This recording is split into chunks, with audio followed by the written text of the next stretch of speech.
What's up guys, welcome back to the channel. Let's have a look at the iOS 14 on the oldest device to support the iOS 14.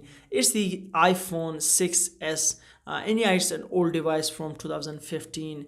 And first of all, thumbs up for Apple for supporting its old devices like this one, the iPhone 6s, unlike the Samsung, which doesn't support its devices like for more than 2 or 3 years. And this is just like imagine the Android 11 on your Samsung Galaxy S5 or the Galaxy S6. So the Samsung is just terrible on the software part, and that's the reason why the Samsung has so many categories of smartphones, like the budget smartphones, the mid-range smartphones, and smartphones in between the mid-range and the flagship smartphones as well. And for the newer software, you have to buy a newer phone every time, so this is very disappointing. So the iOS 14 comes to this phone like from 2 gigabytes to 4 gigabytes depending on your region and your country. And if you have a 16 gigs or 32 gigs of model of this iPhone, you may have some storage problem because it takes a lot of your phone's storage. It takes like more than 10 gigabytes of your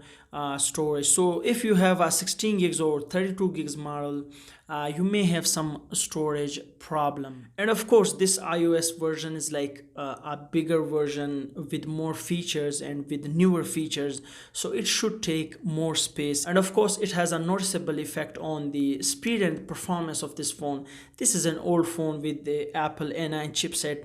And speaking of the performance and the speed on the iPhone 6s, it's a little bit slower than the previous iOS versions. And of course, that's because there are a bunch of new features on this iOS, and this is an old phone and an old chipset, and yeah, that may be like not properly optimized for this version, but overall the iOS 14 runs on this phone very smoothly, and there's like no lag and there's like no abnormal behavior on this phone. So everything is fluid and smooth, but there is a little bit slow response compared to the previous iOS versions. And the battery life with this newer version is like, I would say, okay.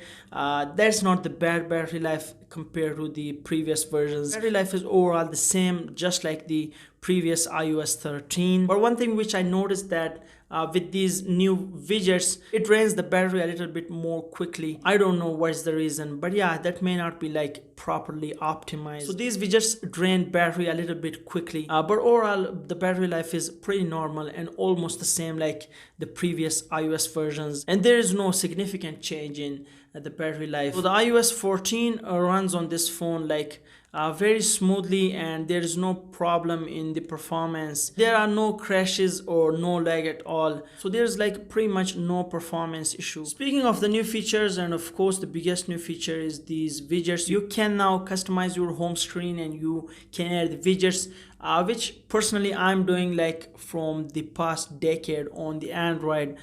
So this is like the newest feature, just like this clock widget on my phone, and you can add the widgets for the weather and for the battery and pretty much everything. And the app developers will now be making more and more widgets. And another feature is this app library, which creates groups for different apps on your phone, and it makes categories of different apps on your phone, and it's pretty useful. And other features include the picture-in-picture mode. The iMessage has improved. The incoming calls are now not taking your whole screen, and there are a bunch of new features. You can definitely check that out. So this is the iOS 14 on the iPhone 6s, the oldest phone to support the iOS 14.